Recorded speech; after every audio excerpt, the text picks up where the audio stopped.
የሚረዳኝ ይረዳኛል። የበፊቱ ዜና አሁን ምን ያደርግልኛል? አሁን እኔ የምፈልገው አዲስ በእናንተ መስማት የምፈልገው አዲስ ነገር ነው። ኤፍሬምም ሩታን የምታነሳው ሀሳብ ነው የምታነሳው። ሩታም ኤፍሬም የሚያነሳው ሀሳብ ነው የምትነግሩኝ። ስለዛ አዲስ ነገር ካልፈጠራችሁ በስተቀር እንዳጠሩኝ ይላል አብርሃም። ሰላም ጤና ይስጥልኝ። በመላው ዓለም ለምትገኙ የሌይላ ግሮስ ቤተሰቦች እንዴት ናችሁ? ደህና ናችሁ ወይ?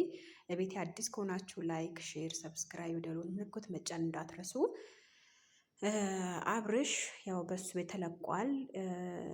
ሩታ ጥፋቷን አምና ይቅርታ ጠይቃ ነበረ። በቃ ሁሉ ነገር ረስተክ አብረን እንኑር ከልጃችን ጋር ከልጃችን የሚበልጥብን ነገር የለም። ስለዛ አብረን እንኑር ብላ ነበረ ሩታ። ያው ተንበርክካ ነበረ ይቅርታ የጠየቀችው።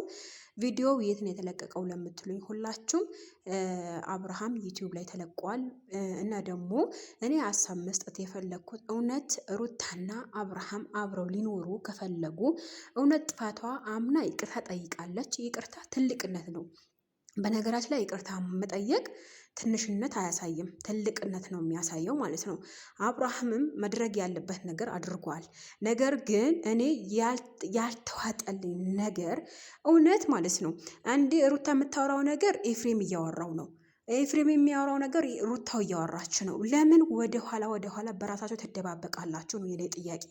እውነት ኤፍሬም ያደረግከው ነገር ካለ መናገር፣ ሩታ ያደረግሽው ነገር ካለ መናገር። ምክንያቱም ከአብርሃም ጋር እውነት መኖር የምትፈልጊ ነው ከሆነ ልጅሽ ብዙ ነገር ያሳለፍሽበት ልጅ ከሆነ አንቺ አሁንም ለልጅ ስትይ ያደረጋችሁት ነገር በዝርዝሩ አብርሃም በዝርዝሩ ብታስቀምጡለት ብትነግሩት፣ እውነቴ ነው የምላችሁ ከምሬ ነው የምላችሁ አብርሃምና ሩታ አብረው ይቀጥሉ ነበረ። ምክንያቱም ችግር፣ ስቃይ፣ ሳቅ፣ ደስታ ብዙ ነገር አሳልፏል ሩታና አብርሽ ማለት ነው።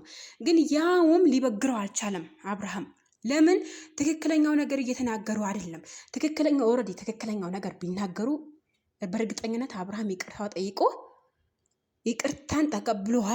ይቅርታዋን ተቀብሏት አብረው እንደሚኖሩ እንትን ብለው ነበረ። ግን አሁንም የትላንትና ሀሳብ ዛሬ ደግማ አነሳችው ሩታ። የበፊቱ ሀሳብ የበፊቱ የተደረገ ነገር ነው የተናገራቸው። ብዙ ነገር ጥፋቶች አልፈዋል በህይወታቸው ላይ ብዙ ነገር አለ።